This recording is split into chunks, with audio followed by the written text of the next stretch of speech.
Coming up on First at 4, Governor Beshear announces a new housing development project in Knott County.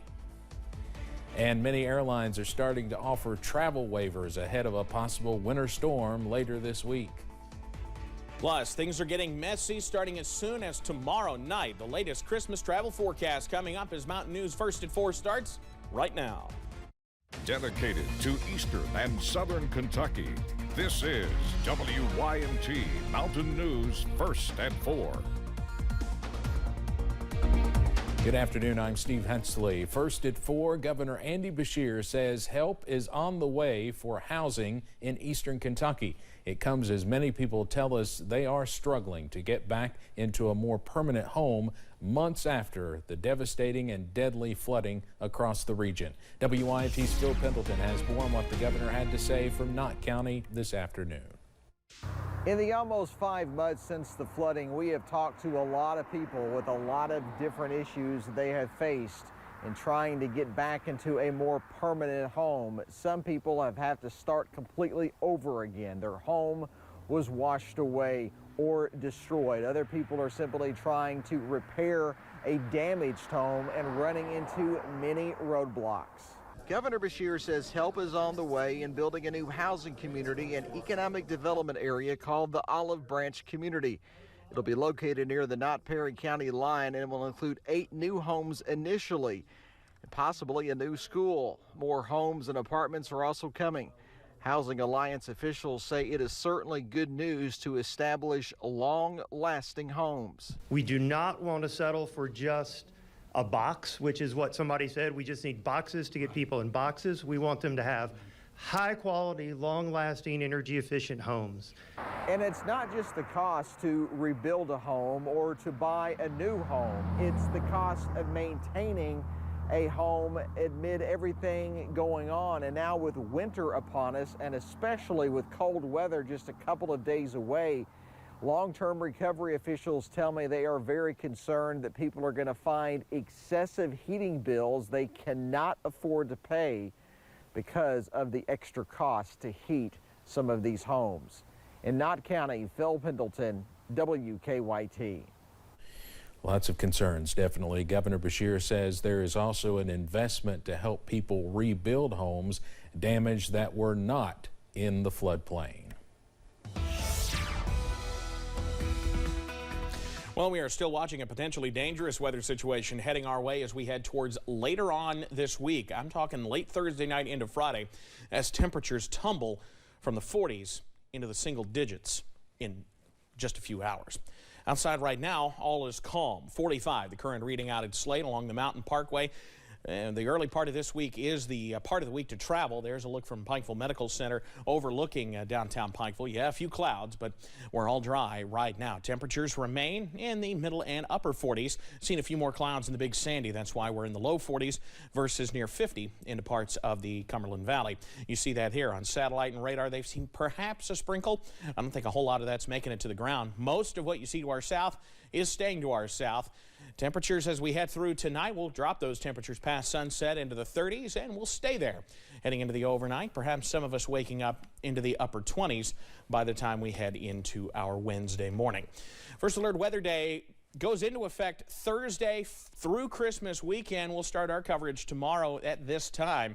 Dangerous cold, wind chills 10 to 20 degrees below zero, and a flash freeze possible as a massive Arctic blast moves into the region starting Thursday night. The full details coming up in a few minutes. Steve?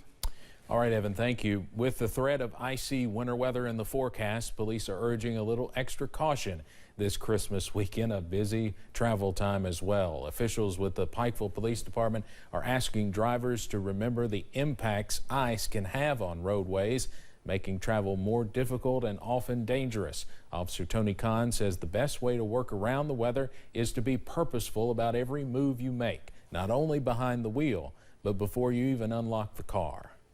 Make sure you watch the road, watch your surroundings. If you don't have to be out, don't be. But I know some people have to work and they have to get to work.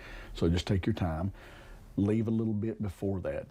10, 15 minutes before your normal time is going to make a world of difference. Road crews are already planning for the potential icy conditions, and you can too. Hear more tips from Officer Khan coming up tonight at 6. Key U.S. airlines have already issued travel waivers ahead of the possible winter storm later this week. United Airlines is offering 4 separate winter weather waivers, one in the Midwest, one for Texas, one for the East Coast, and another for Central and Northwest U.S. Other major U.S. carriers, including American and Southwest, have also issued a variety of weather-related waivers. If you have travel plans, officials advise you to check the weather and keep up with the forecast. Some good news for people hitting the road this holiday season. Gas prices keep falling. The national average for a gallon of regular gas is now $3.12. That's down 56 cents from last month and a low not seen since July of 2021. Here in Kentucky, the average is $2.83. That's down around 53 cents from 1 month ago. And as you probably noticed, it's below $3 here in Hazard and many other places across the region now. Analysts say the national average could once again dip below $3 a gallon by Christmas Eve. Minnesota-based 3M announced today it will stop the manufacturing and use of forever chemicals by the end of 2025.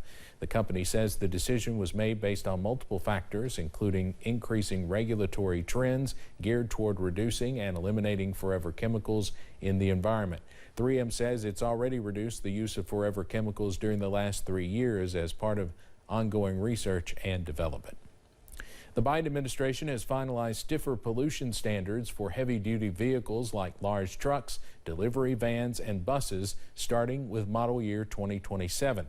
The EPA's new rule is the first update to the standards in more than 2 decades. The last was in 2001. The new standard will be more than 80% stronger than the current one.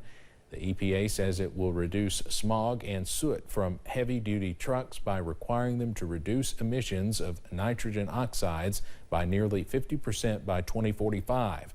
The agency estimates it will result in up to 2,900 fewer premature deaths, 18,000 fewer cases of childhood asthma, and 6,700 fewer hospitalizations. The United States Postal Service plans to buy 66,000 vehicles to build one of the largest electric fleets in the nation.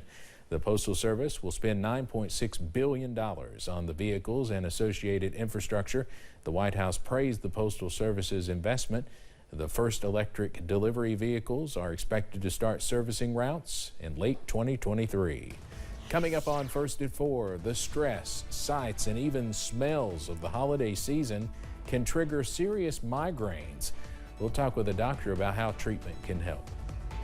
And that's even without dangerous cold in place. That cold air looks to filter into the region as we head through the end of the week. That could lead to a mess of precipitation and a flash freeze as we head toward Christmas. The latest straight ahead. They treat